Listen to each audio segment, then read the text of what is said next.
All right, welcome back, everyone. This is the biggest hiatus I have had from teaching these monthly classes in the last 16 years. I did 15 years in a row with missing maybe 1 or 2 months, but between the house renovation, my mom's open heart surgery, moving my family out here to western South Dakota, it's been a busy year as transiting Pluto's going back and forth over my ascendant. It's going to make that third and final passage into my first house, I think December 5th. And then I'll have a whole new era with Pluto in the first. So welcome to today's class. As you can see on your screen, this is going to be a two-part series on the chronological aspects of life. This is our September 2019 class. Hold on a second as I get my slides going. And so I'm just going to skip over the housekeeping slide. You can see it right there on your screen if you want to, the 3 different ways that you can study with us. And we're going to move right into today's subject. And so what we're going to be looking at is something that Alexander Ruperti called generic aspects versus individual aspects. And so generic aspects are basically age-related aspects that each and every one of us will experience at certain chronological time periods in our life. And if you look at these aspects, they're just another representation of what we call that cycle of life, or birth, growth, full bloom, decay, and death of this current incarnation. Now, these generic aspects that we all go through are different compared to individual aspects. And that's where we have forecasting aspects that are unique to each soul based upon their own individual birth chart. And the 3 major ways of forecasting that I use are transits, secondary or major progressions, which are a day for a year, and solar arcs or directions in which each planet is moved a degree for each year. In case you're wondering, tertiary progressions are lunar progressions, and that's where you move each planet forward a day in the ephemeris for each month, each lunar cycle. There are some that use those. Tertiary progressions are basically if you really want to get into detail on emotional evolution. I'm familiar with the math. I can't say that I've practiced it very much. And so I also just want to briefly tell you that in regards to the Sun, Mercury, and Venus, they will each come back to their natal place in your chart about once a year. And so every year, Sun's going to renew creative self-actualization and evolution of our personality. Mercury will renew processing and communications. Venus will renew our values and our inner and outer relationships. I have not included these 3 planets in this chronological time frame, basically because they just come back again every year, year after year after year. They're valid. They're a part of what goes on in our chart, but we're going to be looking at generic aspects that are a little more longer time periods. The Jupiter cycle, 12 years around the chart, 6-year oppositions. You'll see it as we start to look at things. Today we're going to look at that cycle of aspects between 0 to 45, more or less. And by the way, for anybody who is new to our webinars, if you look at your screen and you see that orange arrow, if you click on it, it expands and you can type any questions you may have in there. Leroy acts as my backup and he types answers back. If he thinks that it's something that I should answer, he'll interrupt me. You can also raise your hand if you see that little hand symbol. You can raise your hand, and if you are on a device with a headset and speaker, you can ask live questions if you want. You're fine to interrupt me at any time if you want to. Now, one of the books that I got when I first started studying astrology was an old book that was first published in the late 70s by a German astrologer called Alexander Ruperti. He was actually a friend of Dane Rudier. And his book was Cycles of Becoming, and it was republished probably 10 years or so ago. It's an old classic, and I still find it to be a very good book. It's what had given me the idea for teaching this two-part series. So if you can get a hold of a used copy of Alexander's book on the off the internet, I would recommend it as a resource book for you. So let's just dive right in, okay? And as you'll see on every slide, please note that when we mention these ages, they're date appropriate, and so they can vary with each individual by months, and sometimes depending on outer planets, say like Saturn. The Saturn return can come anywhere between 28 to almost 30 years of age, depending upon where it is in retrograde cycles when you were born and your own return with retrograde cycles.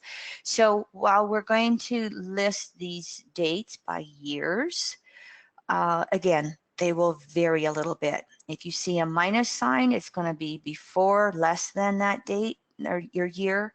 If you see a plus sign, it's going to be moving into that year. So as we can see on our screen, one of the first aspects that we'll run into is when we're approximately 1 year old, Mars has an opposition to its natal position in the chart.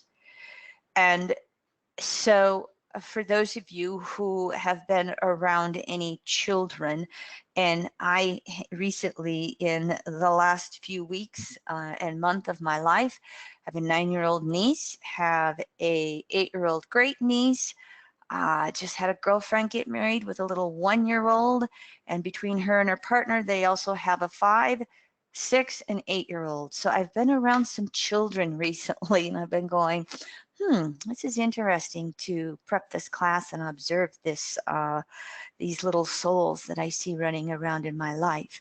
Now, also, I will say, as we talk about these generic aspects and put in bullet points of what the lesson or interpretation is, remember, these generic aspects are always going to be interrelating to any individual aspects going on in your life.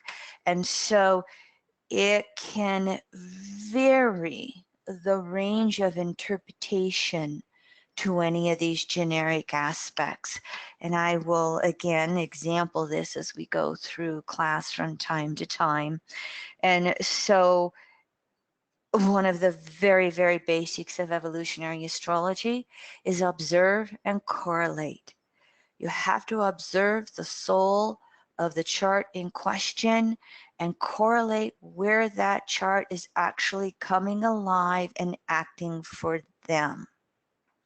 So it can vary in both positive and negative expressions, depending on how any individual aspects in your chart are happening, taking place. And of course, the environmental conditionings as well. So at about 1 year old, when Mars has that first opposition to itself, that's that approximate time period where babies learn how to go from crawling to walking. And it is a huge, major step towards independence. My girlfriend has a little 1-year-old son. He's a second house Pluto. He's a Taurus soul, and he has a moon in Taurus. And so he is a little past 1 year old, but he's just very steady Eddie, that second house Pluto. But that Mars opposition in his chart, all of a sudden, he has now learned to take those steps and he is off and running. And so this is, again, an aspect that we almost always can relate to, that ability to gain independence as a little baby and walk. And then a year later, at the 2-year mark, we have our first Mars return. Anybody ever heard of the terrible twos? It's a cliche that we use here in the United States to talk about those little 2-year-olds that all of a sudden, if you say yes, they say no. Whatever you want, they're into resistance. And it's basically their initial abilities to really express themselves, and that willpower, that Mars instinctual desire starts coming out. And I want this, I want that, I don't want this, I don't want that. Again, if you've ever raised a little one, you can definitely know what that time period is like. And so there is that Martian need to be free. And then they get another year older and they get into 3 years old. Excuse me.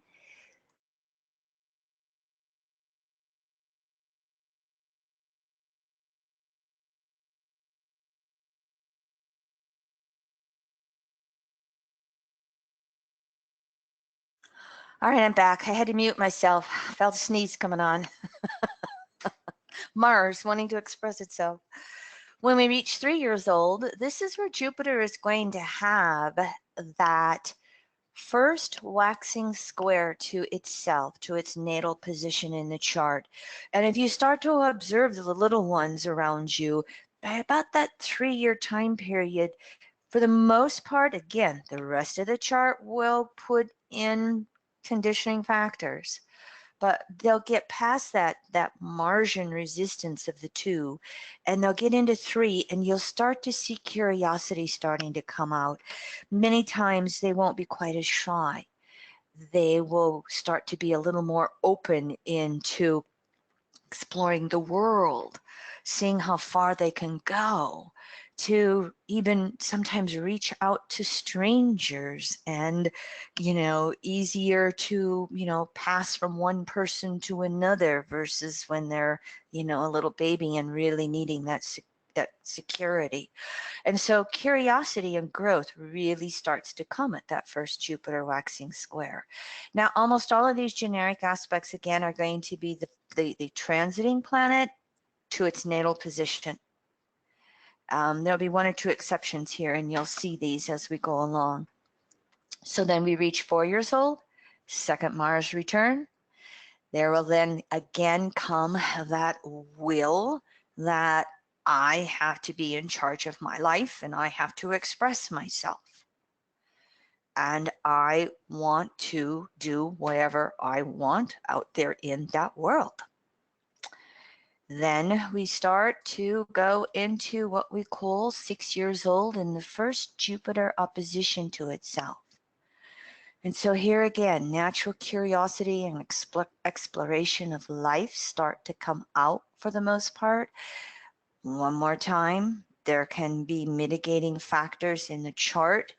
And if we have someone with a lot of yin energy in their chart, they may not be as noticeable at 6 years old with the Jupiter opposition to itself. But this is typically when, again, young children are really starting to be able to learn, grasp concepts, start to make sense of life experiences.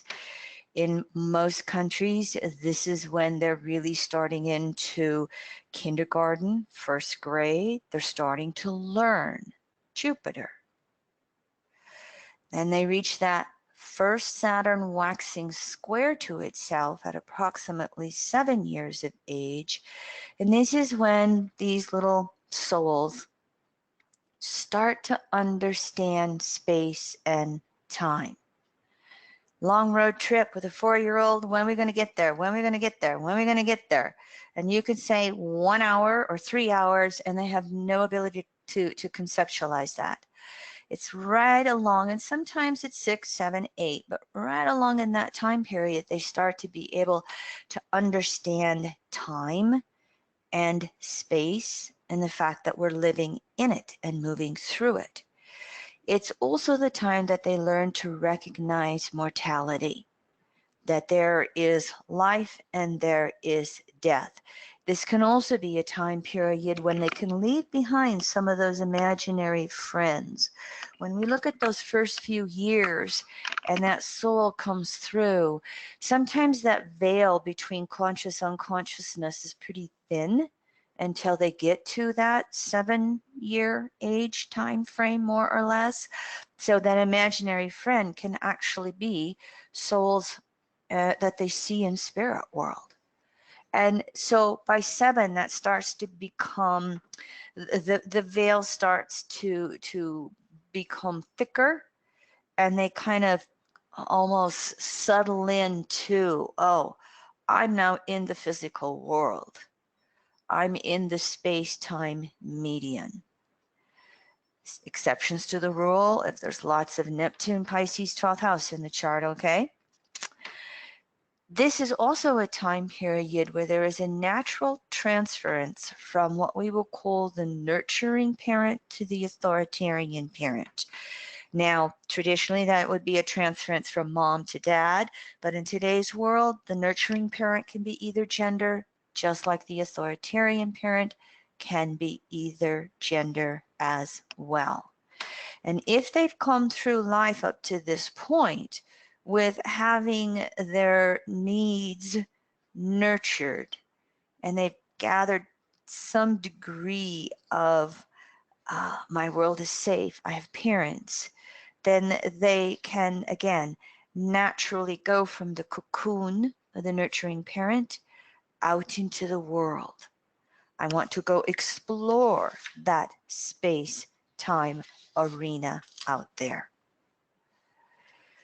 At about a little over 9 years old, the nodal axis makes an opposition to itself. And that means the transiting north node is on natal south node, and the transiting south node is on natal north node. Oppositions are always about objectivity and awareness. And so this is a time frame where these young souls can really start to become aware of their emotions. What are their dominant emotional patterns that take place in their life? Do we have a moody little child?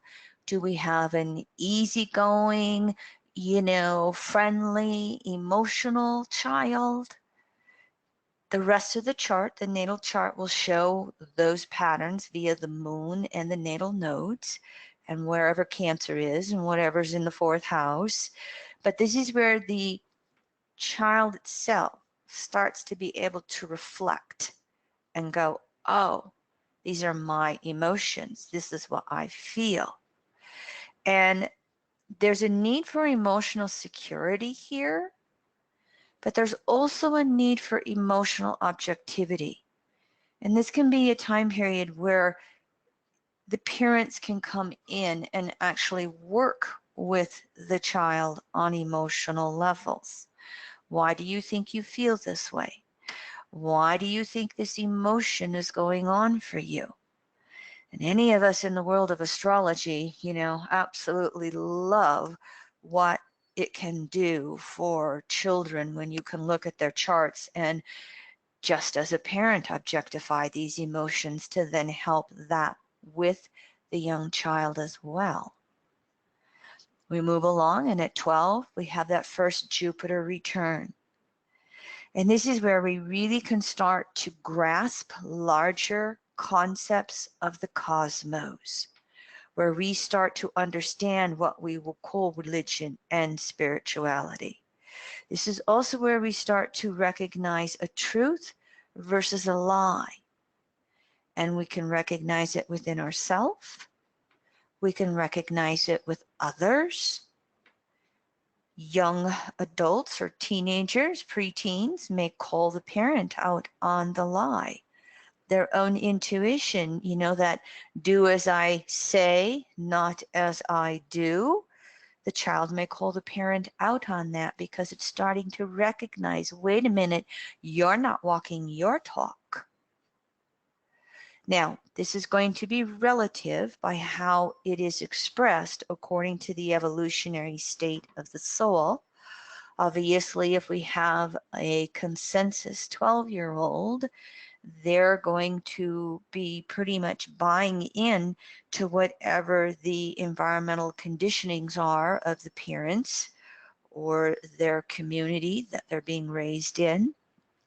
If you're having an individuating or spirituating 12-year-old, they may be starting to be able to objectify.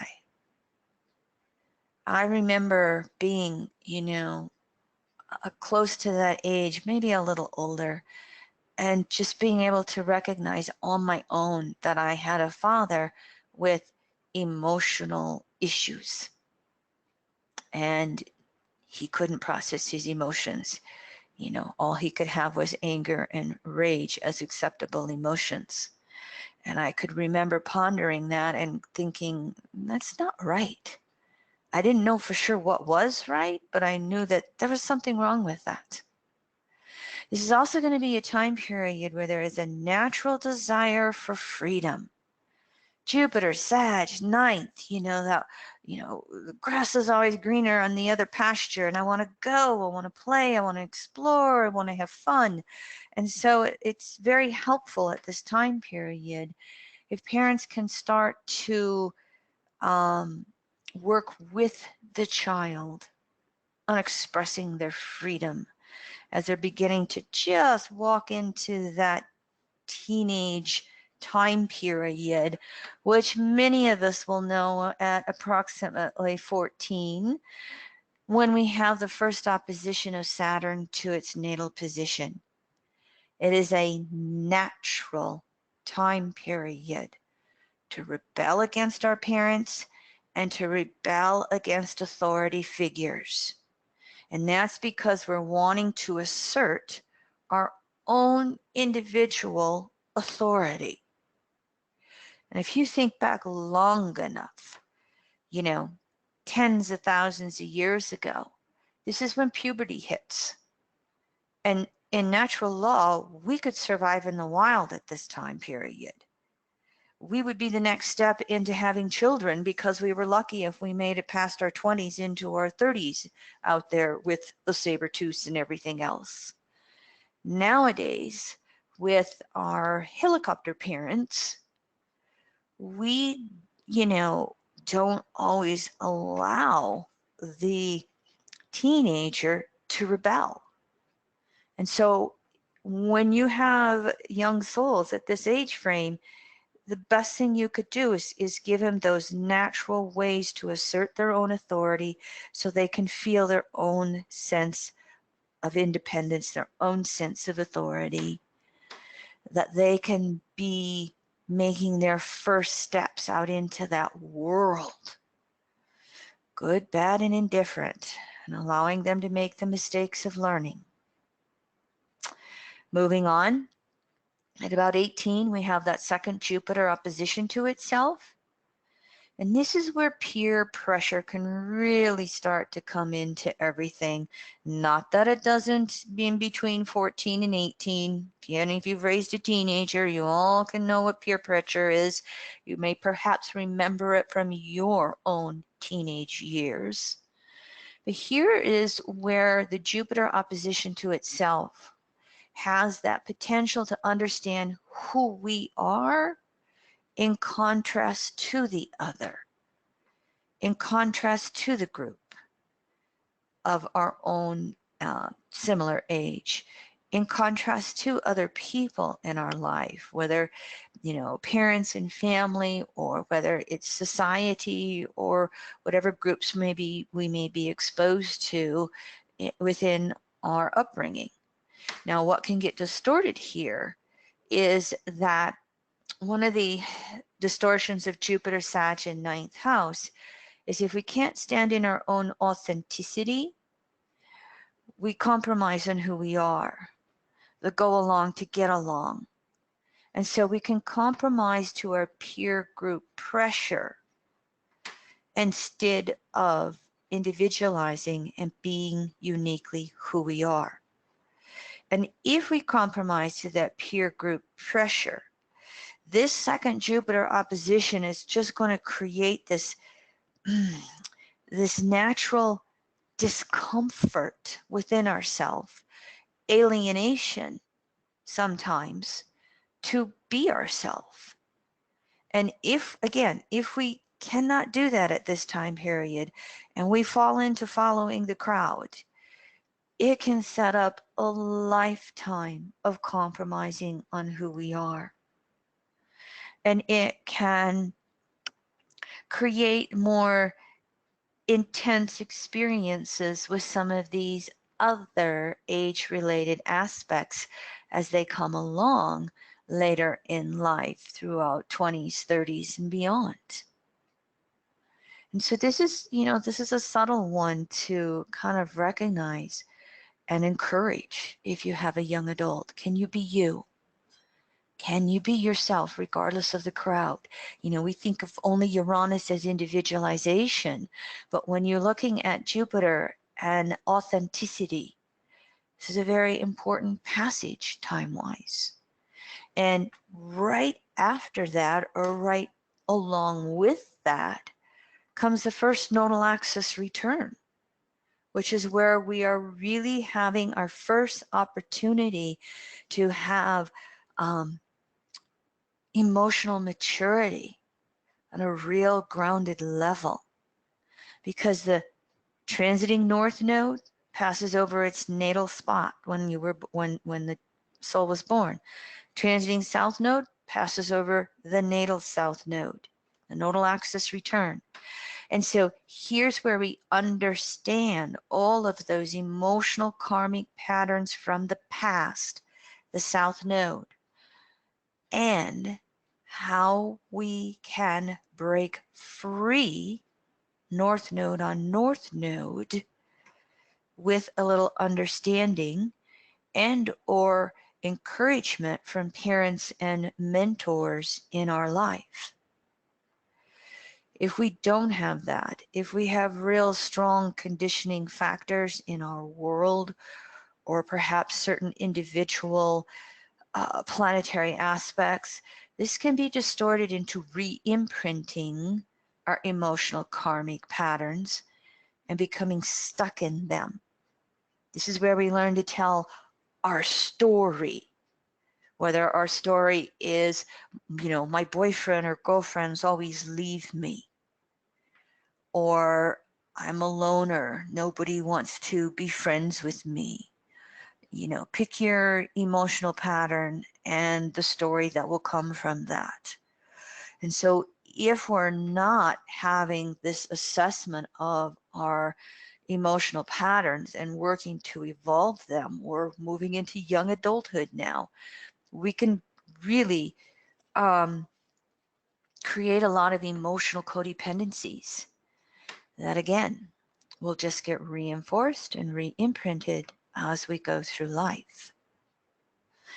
Wouldn't it be so wonderful if this basic type of information from the chronological age was actually understood and taught in society, even without knowing a chart? What a difference we could make in evolving human behavior.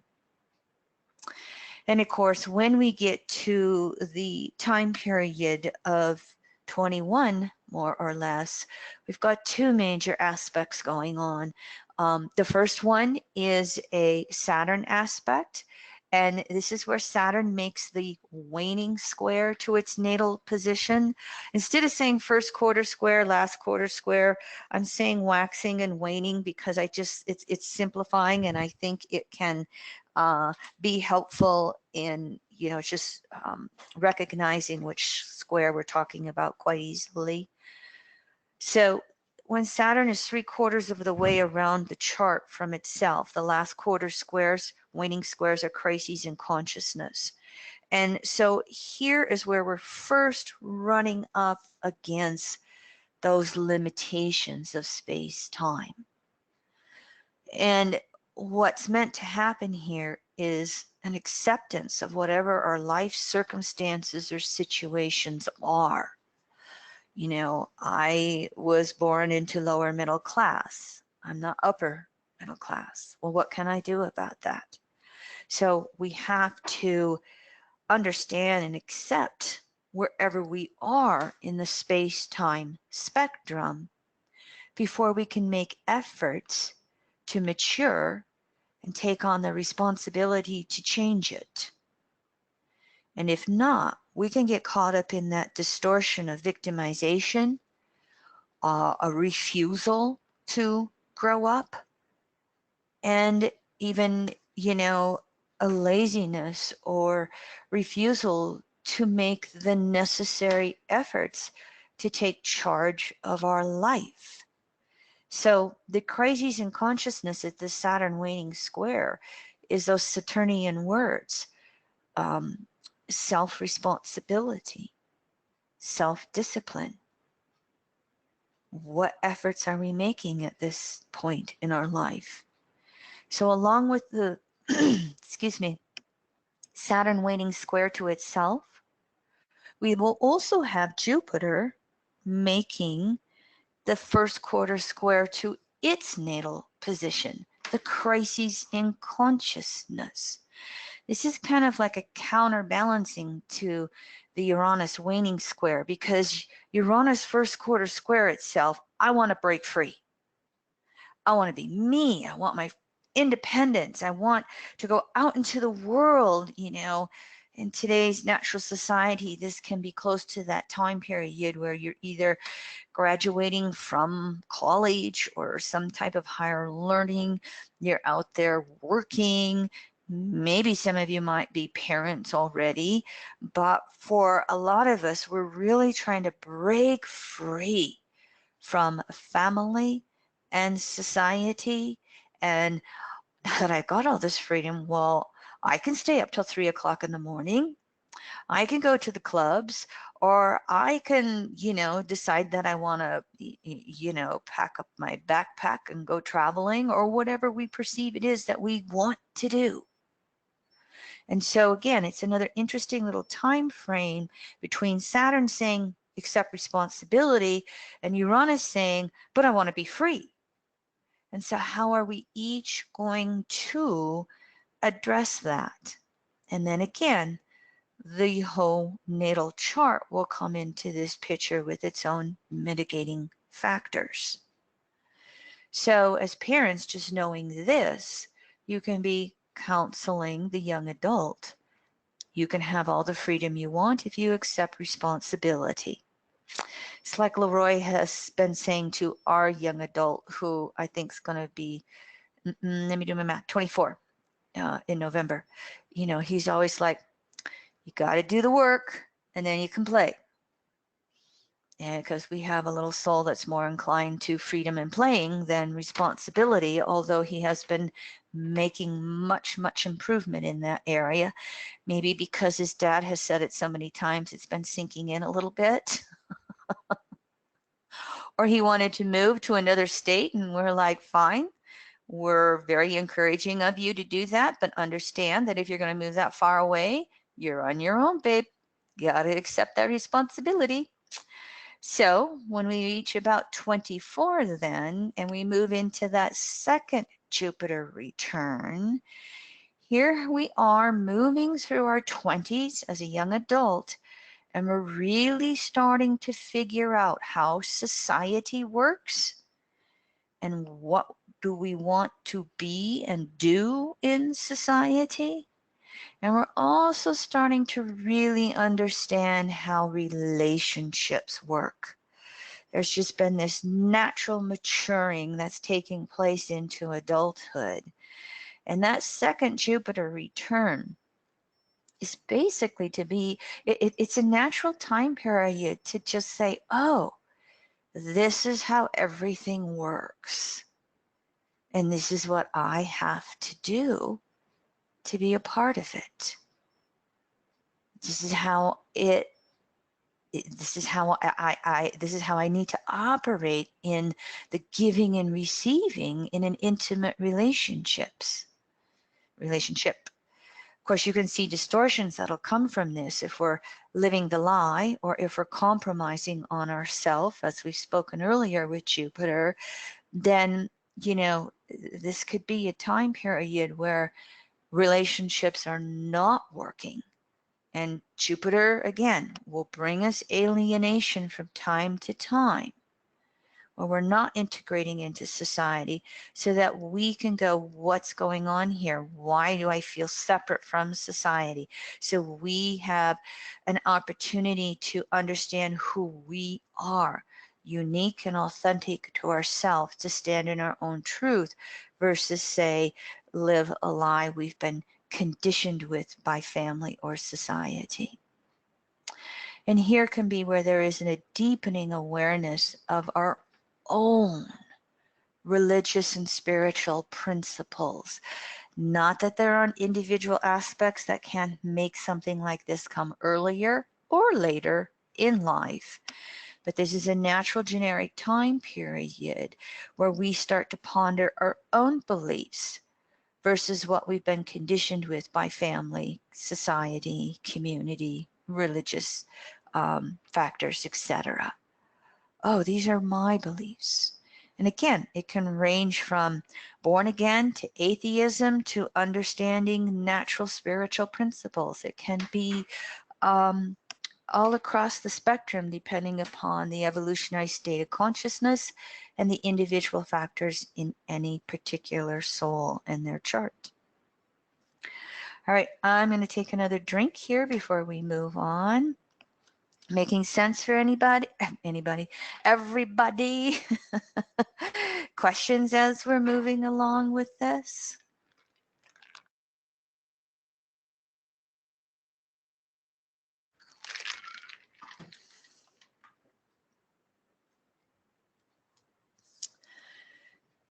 Start to move into that time period somewhere during our 27th year where we have our first progressed lunar return.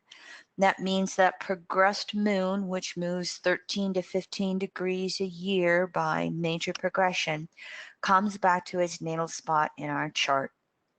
And this is a real emotional maturation when we have this lunar return. Now, how many of you have heard of the 27 Club? First one that pops into my mind is Amy Winehouse. And I know there's some others. You just think of some musicians and actors who crossed over and died at this time period. Kurt Cobain. And people go, yeah, okay, yep, there was another one that I was thinking of because I just couldn't remember if that's what age he crossed over or not. But, many of us have a tendency to think, well, that Saturn return's approaching, but before that, the first of those maturation aspects that are to come along during the Saturn return, the first one is the progressed lunar return at approximately 27. And so in some respects, though, who are we to judge it?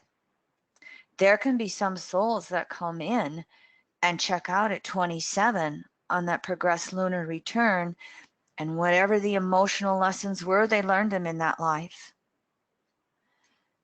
There can also be those souls who avoided the emotional lessons, especially those who, like Cobain and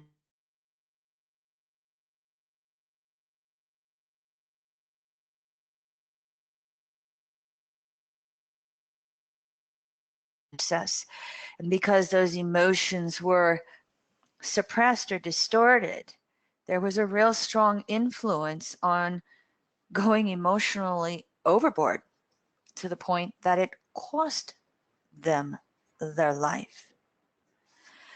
So the point here in this first progressed lunar return is to review all the emotional experiences you've had up to this point. Why did this happen to me? Why did I experience this particular situation? What is it I'm to understand from this? And so this progressed lunar return is, again, it's emotional maturation. We no longer can blame our parents or lack thereof. We no longer can blame our circumstances in life. Whatever our situation is, it's not time to be responsible for ourselves emotionally. And of course, you can see how this can be distorted. And you can have, young adults in their late 20s and they can't seem to emotionally get it together. And because this falls right on the heels of the first Saturn return, not only is there can be a lack of emotional responsibility, there can be a lack of just responsibility for paying your bills and growing up and being an adult in life. Well, in between the lunar return at 27 and the Saturn return at 28, 29, there are two other aspects that come along. First of all, we have the second nodal axis opposition to its natal placement. And so this is going to emphasize again that need for emotional objectivity, north node on south node on north node, making things conscious on emotional levels. And can we mature? Again, no more excuses when we get to this time period. So here's another opportunity to really recognize any karmic emotional patterns and change them. And no guarantee, especially with all the patriarchal distortions we have on planet Earth and situations where, some parents, sometimes helicopter parents, they don't want the child to grow up because then that parent has to face all their own emotional stuff. And sometimes the soul itself doesn't want to emotionally grow up. We're not very good at teaching emotional self-reliance in the westernized world. We always want to project blame outwardly onto another person or a situation, etc., rather than saying, this is my life and I'm living this for a reason. Why? What is it to teach me? Also in the midst of this, Uranus makes the first waxing trine to itself, 120 degrees around the circle from the natal position. Here, Uranus gets involved because it wants to move that individualization process forward. So if we are learning emotional maturity from the progressed lunar return, the second nodal axis opposition, if we're learning that emotional maturity, we can break free. We can individualize. We can be who we want to be. We can feel like, wow, I'm getting it. I'm figuring out how life works and I can do this and I can do that. And guarantee with a waxing trine. I'm fond of saying trines are couch potato aspects. I'm just going to stay right here in this smooth, easy patterning, no matter how dysfunctional it is, because it's my security and it's what I know. And so there's no guarantee with this Uranus waxing trine that we will evolve. We can, really come up with the defenses of why we are going to remain in our emotional wounds or conditioning factors. And if that's the case, then it will make that first Saturn return interesting, shall we say. You know, I have a tendency to look and see whether a soul has one Saturn return or whether with the retrograde cycle they have 3 Saturn returns. And I have no research to back me up. I only have a personal opinion. But I kind of just trust the natural laws of the universe to say, if you only have one passage on your Saturn return, you're probably doing a fairly decent job at trying to step into adulthood and maturation. If you have 3 Saturn returns come along, maybe you might have a little resistance there and you're going to have 3 chances to really grow up. Again, just my little opinion. That's also true for the second Saturn return. My first Saturn return, I only had 1 passage. My second Saturn return, which was a few years ago, I had 3 Saturn hits. And so, you know, I got to live my own talk. But again, first Saturn return is a major rite of passage into adulthood and self-responsibility. After Mercury retrogrades, I think the Saturn returns become something that novices to astrology start to hear about, recognize, wonder about, ponder. This is a time period where you really have to have self-acceptance for your circumstances in life. Saturn is the individuated structure of consciousness. It's the boundaries of our individuated consciousness. Here is the space and time you are living. It's not random. It's there to teach you whatever it is. And so if we can have acceptance of wherever our life is at, wherever our career's at, wherever our relationships are at, wherever our resources or lack thereof are at, that self-acceptance and self-responsibility in many ways is freeing. And it then allows us to discipline ourselves in whatever way necessary so that we can learn how to function in society. Many times we'll be parents somewhere along this time period in our 20s, some earlier, some later, but there's parenting to do. And so the Saturn return can bring a lot of review and questioning and perhaps changing how we want to parent our own children, especially versus how we were parented ourselves. The first Saturn return, Saturn is sometimes called the Lord of Karma in traditional astrology. And so that first Saturn cycle all the way around the circle of all 12 houses, that's where you can make the karma within your soul conscious and work to heal it. Now, rarely do we heal all our karma with one Saturn cycle. Many times it takes 2 or even 3. But this is where we make it all conscious in that first Saturn cycle. We also then really start to have a recognition of space-time mortality.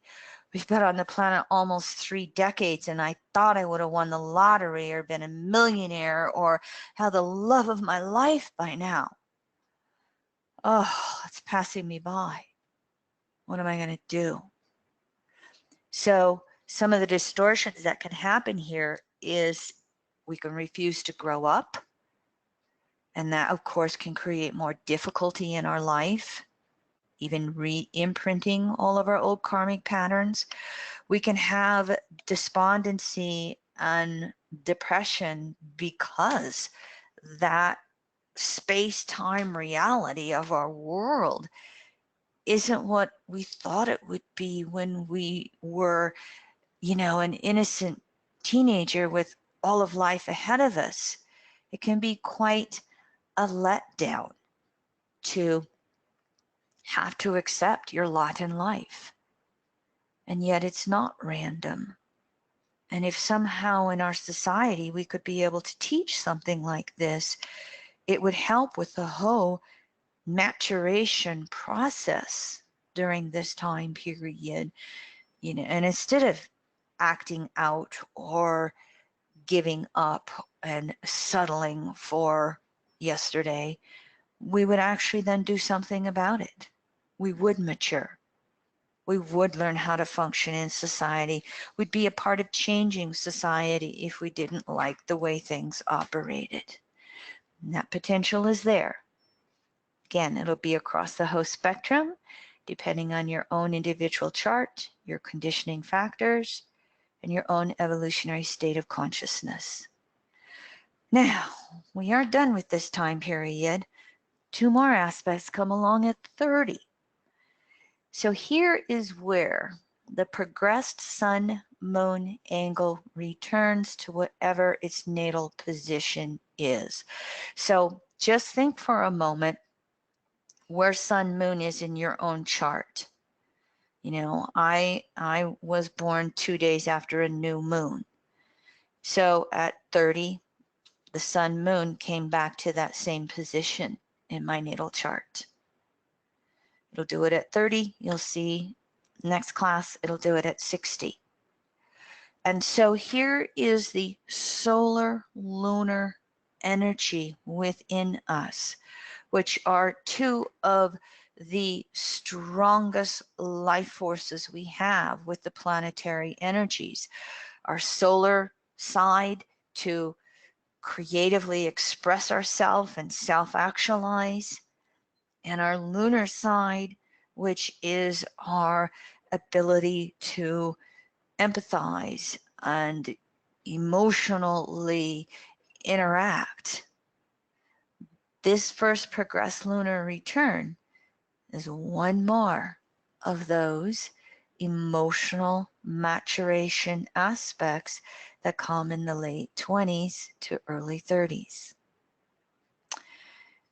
One of the distortions that could happen from this is we can get depressed. I've turned 30. My life is over. I haven't done anything that I've wanted to do. None of my desires are manifesting.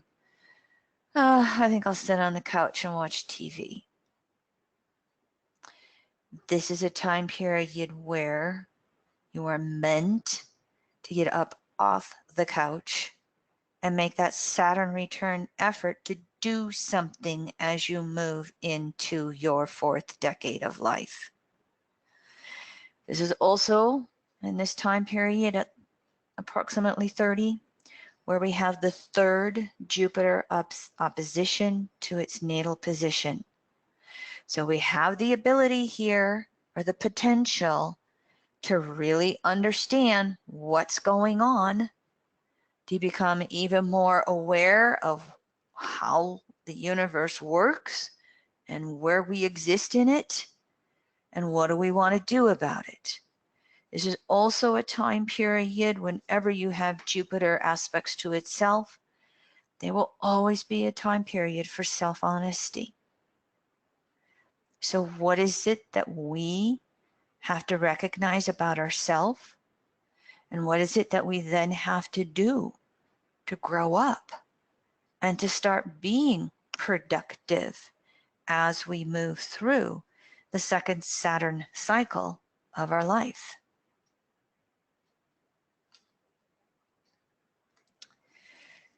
Next, we move into that 35-36 year time period. And this is where Saturn now makes the waxing square, crises in action, to its natal position for the 2nd time. It's kind of like a acceleration. I've got to do something. Life is passing me by. I've got to be productive. I got to get out there and do whatever it is I need to do in life. What is it? What am I going to do? And so it's an impetus to step up to the plate and do whatever is necessary to achieve our life's goals.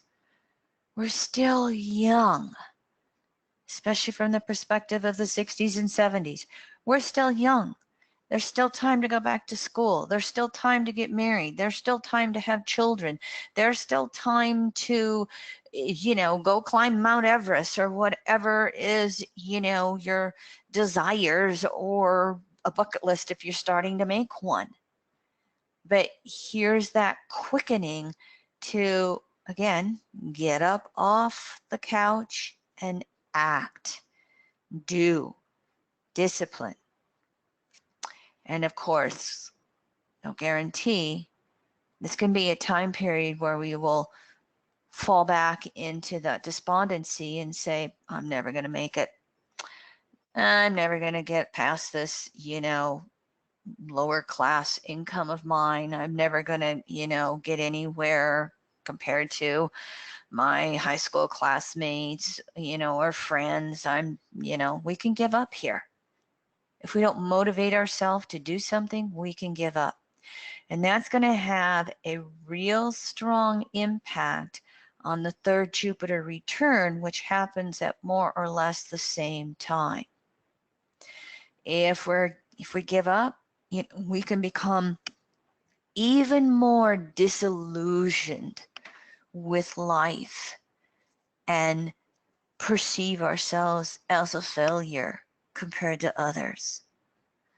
When the intent during the third Jupiter return, every Jupiter return, is to renew our sense of living and understanding why we're here.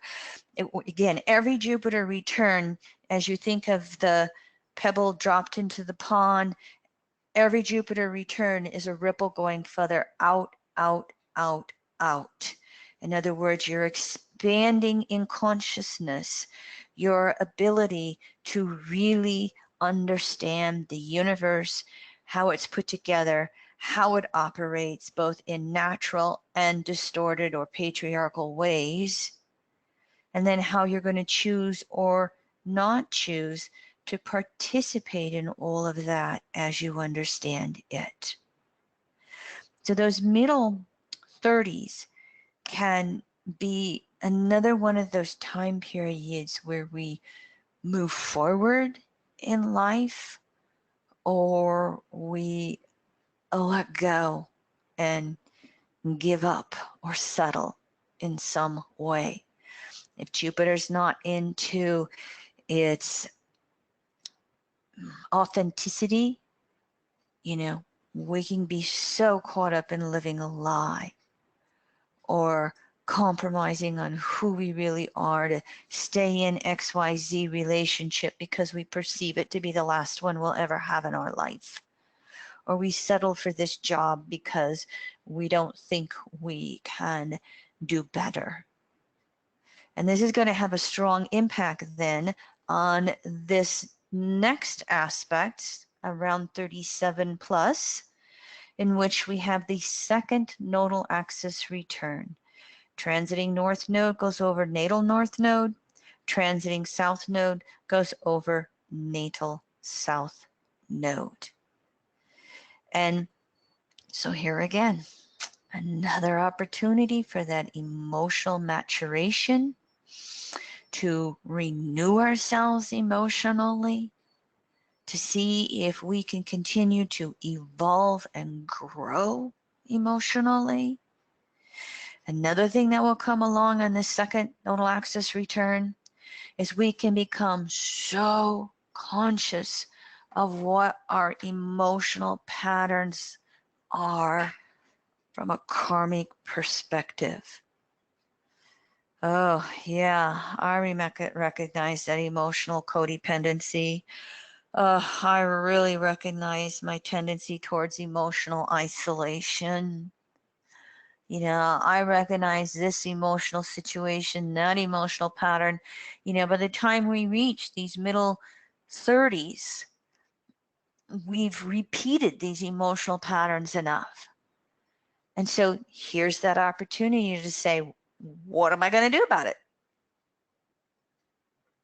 And make that effort one more time with emotional maturation.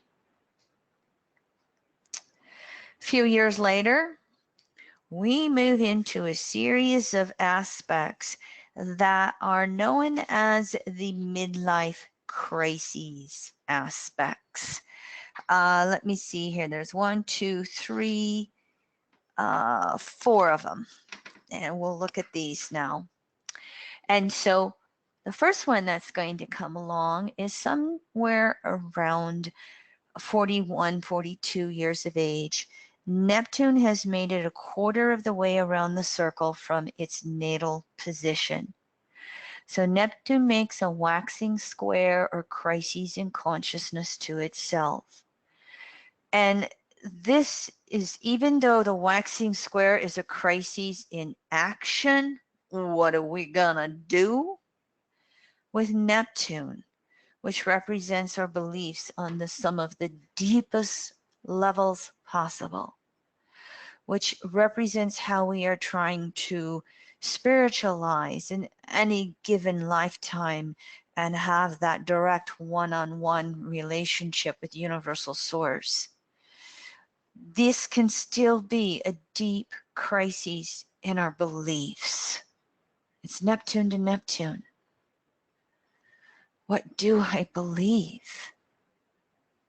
What am I going to do about changing my beliefs if they don't make sense anymore? So part of the midlife crises, it's not just an existential crisis over I'm stuck in a dead-end relationship or job. It's also the Neptune square to itself, which is I don't know what to believe anymore.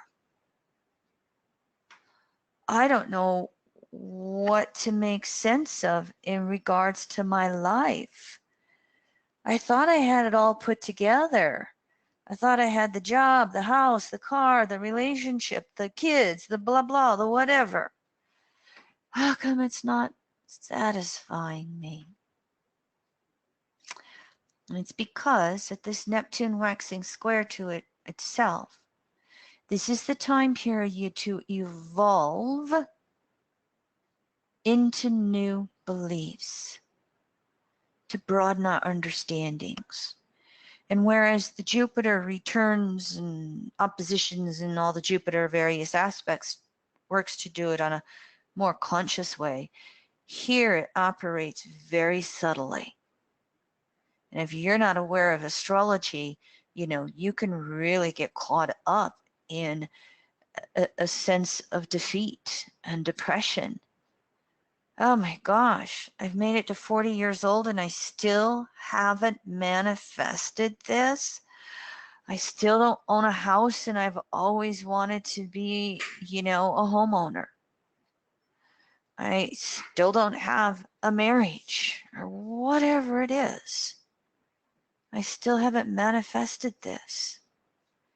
And so as we really ponder to make sense of life and to make sense of the world, as we work to renew a direct one-on-one conversation and relationship with Universal Source, we then also have to make the effort to try again. If something's not going right, how do I do it differently? How do I recycle myself? How do I rebirth myself? How do I find a deeper level of faith to make peace with my world so that I can then go through the rest of these midlife crises aspects? Because 42 then comes along and Jupiter makes another opposition to itself. So we have a Jupiter opposition that comes along more or less with the Neptune square. And so self-honesty is part of the Jupiter opposition and the Neptune square. How can I be honest with myself in regards to my family situation, the one I was born into, the one I'm created?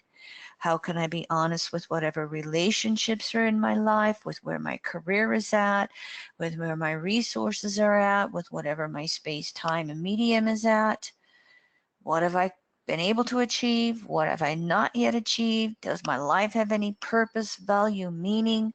Do I have faith in myself? Do I have faith in the universe? Can I trust the process of space-time unfolding in the highest and best ways for myself? Reminds me of a Louise Hay quote. Let me see if I can bring it up.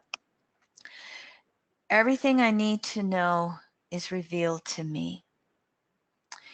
And everything, I haven't said it for a little bit. Everything I need to know is revealed to me, and everything I need and desire comes to me in my highest and best time space sequence. There it is.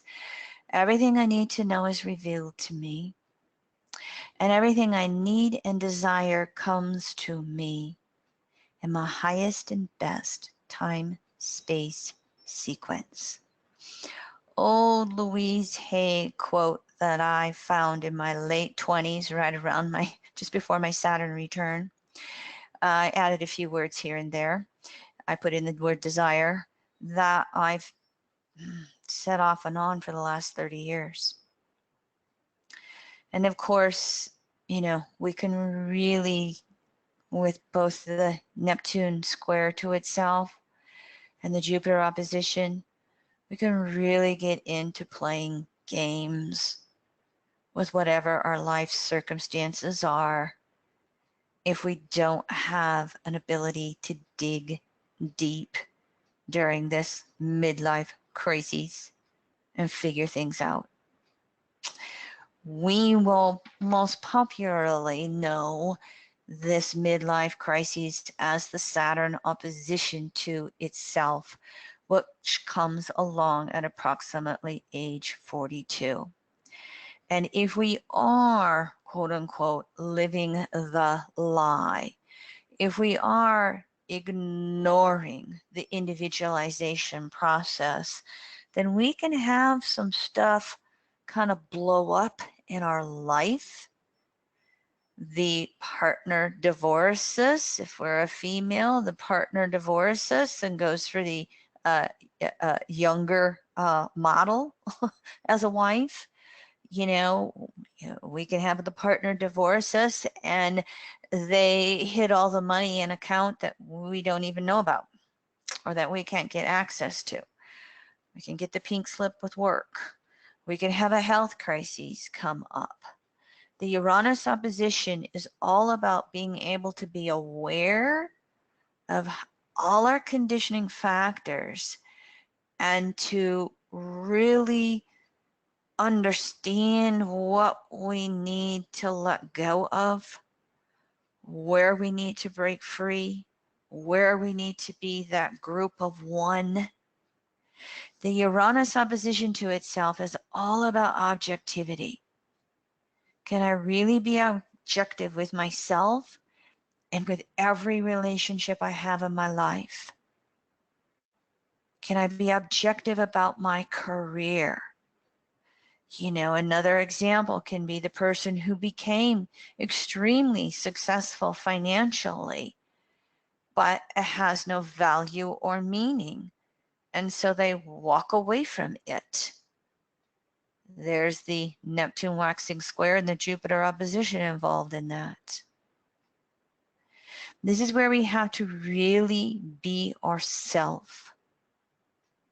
Can we stand apart from society? Can we be the group of one? Can we be different? Can we release the conditioning factors? It can be a tough thing to do because everything has been put into place for years or decades at this point. We've been married for 25 years. How do I walk away from the relationship?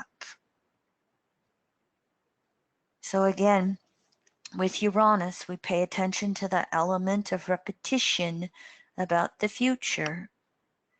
And if something during this time period in our early 40s keeps popping in again, again of its own consciousness in regards to how to move forward, it's about finding the courage to do that before it has the Uranian upset and really break things up.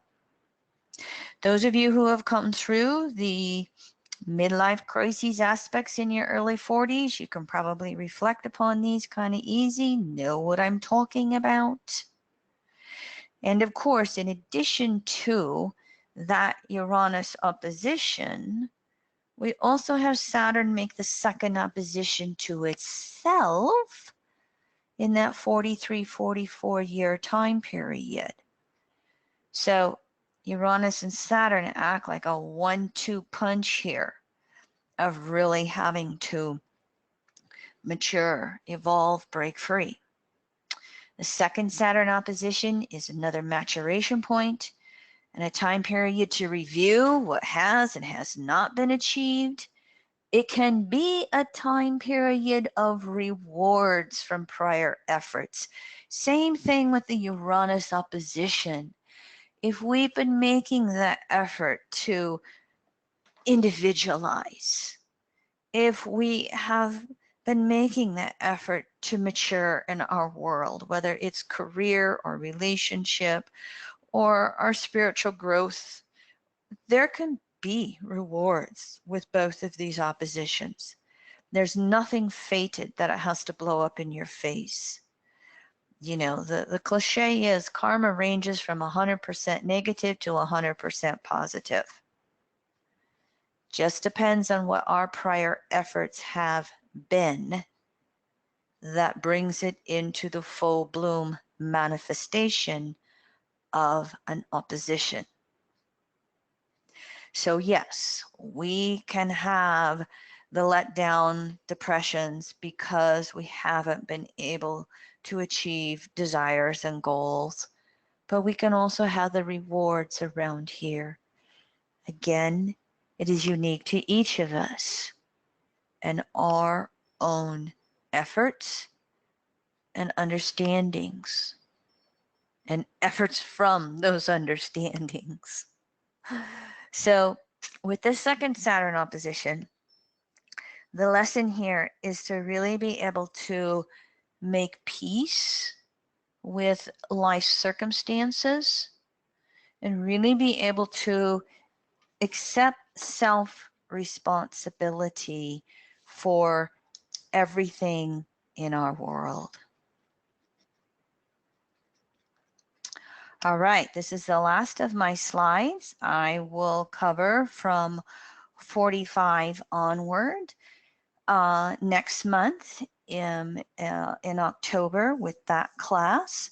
And so at this point, what I'd like to do is just see if we have any questions from anybody who's in attendance live on the class. And I can go back to any slides if you have specific age-related questions on anything. Starting to make sense, being able to, you'll have the PDF here as reference. So if you yourself counsel with clients in astrology, you're going to have the birth date. So you're going to know how old they are. So you can go back and reference this without even looking at any of the individual aspects in their chart and more or less start to get some idea of where they're at in their life. although there's nobody, on the board that's raising their hand right now or asking a question, I thought it was a great way to start, getting back into the EA class webinar mode. This is good information, Kim. Thanks for the research. Sure. It's a class I've wanted to teach for a long, long time. And again, this is just a brief synopsis. We could take one or a couple of these aspects and talk for 2 hours, just that one. Hey, It was just. I may have a hand raised here. Let's see if Carrie is Sure. actually mic'd.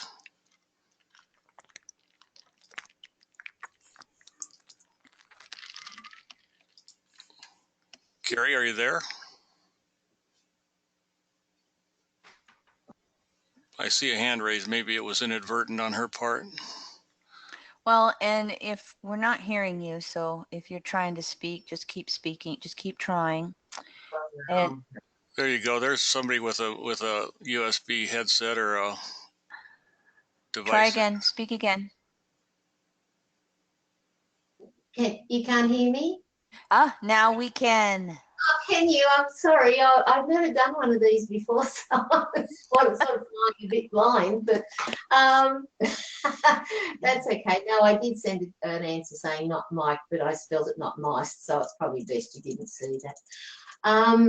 Just fascinating. Oh, and I'm having recall after recall after recall. So, oh God, it's like hand in glove, doesn't it? I was just wondering, I'd never heard of, and I'm a new student to EA, but I've never heard of 3 Saturn returns before. So what does that look like, 3 Saturn? Well, my joke is on the Saturn return, astrology finally calls you an adult. Oh, okay, right. No, I must have missed that one because I don't think I quite reached adulthood till a little bit after. But yeah, okay. I was just curious is it retrograding? Is that what the 3 Saturn returns mean? Yeah, so you can have Saturn transit over its natal position one time, but yes. You can also have Saturn go retrograde, and it can go over that natal position 3 times. It can make the first passage, it can retrograde back a second passage, and then it can make a third and final passage over that natal position. Okay, so I've reached my 2nd Saturn return now. So would I go into the transits in the part of solar find to see what's happening with that? Yeah, we'll speak to that one next class, but briefly, okay. Briefly, that first Saturn cycle is making all the karma conscious and making efforts to work with that karma. And the first Saturn return has the potential to be a reward time period of releasing a lot of the karma and conditioning. Now, in our patriarchally based Western societies, typically we don't have the karma addressed at a Saturn return because we're taught to suppress it and ignore it. We are taught to not take responsibility for ourselves. The second Saturn cycle is meant to be a productivity cycle. This is where, we're into the adulthood. We figured out how society's working and we're really going for it. The third Saturn cycle is meant to be the reward cycle. And so for most of us, either somewhere through that second Saturn cycle, oh yeah, I've recognized that karmic pattern. I recognize this karmic pattern. We really make it conscious during that second cycle and work to address it. Right. We get a third chance if we need to with the third Saturn cycle, and we live that long. Yes. Okay. Oh, it makes so much sense, doesn't it? Incredible. Thank you very much. You're welcome.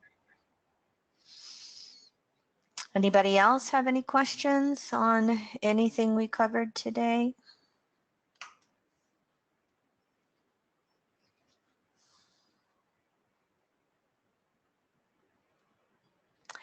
I will mention to you that again. Here we go, Go Kim. ahead, We have a, Mhm. I think a new associate that might want to. Sure. Barbara. Yeah, can you hear me? Yes, we can. Oh, great. This was just absolutely fantastic and exactly what I needed to hear right now, this whole lecture, so thank you. I was just wondering, at each of the Saturn stages, you sort of highlighted the difference between, achievement versus, the distortion being defeat or deflation. Yeah. And I wondered how that would play out. Saturn is typically associated with the, material world and material accomplishment in society. It almost has consensus connotations. So I was wondering, depending on the evolutionary state,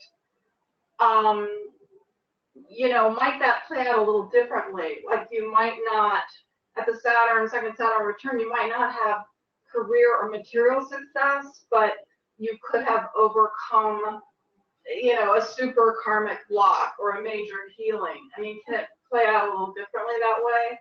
You are exactly correct. If you're into the consensus state of consciousness, yes, most of the entire Saturn cycles and aspects will be about that material manifestation and accumulation. When you are working through individuated and spirituated states of consciousness, the Saturn cycles can include manifestation. However, they will also bring about maturation on a soul level, accomplishment on a soul level, perhaps the accomplishment of successful parenting. Or like you said, overcoming a very harsh karmic circumstance, say from the family of origin or just, space-time realities. So yes, it can be widely varied possibilities with Saturn, depending upon, the whole evolutionary state of consciousness. That's why one of the things you will learn in evolutionary astrology, and especially for anybody who is new to the classes, back in 2014, I went back when we first started webinar classes. In 2014, we switched from audio to webinar. And I went back and kind of started back at the beginning. And Leroy has those in your associates area. When you log on, you're going to see them numbered 1 through 30 something, in which you kind of go back to the beginning. And in that, we stress again and again and again in evolutionary astrology, you've got to start with that you've got to observe that evolutionary state of consciousness. And that's not always something that's necessarily easy to do when you first start studying evolutionary astrology. And that's why for anybody who takes the homework, who wants to do certification, we specifically have you practice with charts in different evolutionary states so you can experiment with that. But it's observe, correlate, observe, correlate. That's why we also stress all of the environmental conditionings. What type of familial background, what type of religious background, what type of economic and social background, what country, what race, et cetera, et cetera. All of those things, have to be taken into consideration, because that then allows you to really expand on understanding any archetype in the chart. So as we've went through this particular class, and it'll be the same thing with the October class, we're just touching upon some of the basic archetypes with age-related aspects, but they're all mitigated by an individual chart. Make Yeah. sense? Oh, yeah. And it was a great relief in a way to hear you just, sort of discern between the different states because I I'm a fourth house Pluto, so I've had these like amazing kind of emotional things to overcome. And so I never gave up, but the Saturn points were more crisis points, where I had to make a decision emotionally or spiritually or how to overcome a situation, so hearing that is kind of, reassuring because while I'm okay financially, it's been a roller coaster, but it's not been one of defeat or giving up ever, so it's just kind of a relief to hear that it can play out differently according to where you're at, basically. Sure. Mm-hmm. Yeah, so thanks. It was really, really wonderful. I'm glad I joined. Well, thank you for asking, and thank you for bringing up a very good point. You're welcome. Anybody else? Questions, comments? Raise your hand with Leroy if you want to speak live or type a question into the Q&A pane. I will say I'm going to be doing some reviewing. I'm going to go back through my old audio classes that I did from 2003 through 2013. And I'm going to look and see if there's some basic materials that I have not covered in the webinar format yet, and then I'll put them in. I have a real long series that I'm pondering, so I'm trying to get any short standalone continuing ed classes or short series kind of on the schedule. The long series, I've always played with doing planetary pairs. We know Sun, Moon's a planetary pair. We know Venus and Mars. We know Moon, Saturn. We know Mars, Pluto. There's some strong planetary pair series, but every planet is paired with every other planet. So I've also thought about doing the Neptune-Pluto planetary pair, the Uranus-Pluto, the Saturn-Pluto, etc. But that'd be like, I don't know, 200 classes, I guess. So I thought, oh, let's look at some other ideas. So my point is, if you have some ideas for class, you're welcome to email us. I'd ask you to look at the list of what we've done, though, over the last 5 years with webinars, okay, because we've already done a lot of the basics. But if there's some ideas you're curious about, by all means, suggest them. Any other questions or comments, Leroy? Nope, we're clear. Thank you for all the research, Kim. Sure, you bet. Our next free Mercury retrograde is going to be in October. Mercury retrograde in Scorpio, woohoo! And of course, you can see I have my future public webinars, and then I will also be speaking at 2 EA Zoom meetings, which I put the dates up there for you as well. All right, if there are no other questions, then look for your email next month with the link for October's class, and I will see you then. Oh, one more thing. Any of you who are newer to evolutionary astrology, we do have a private Facebook group. And so I cannot add you to that group unless we are friends.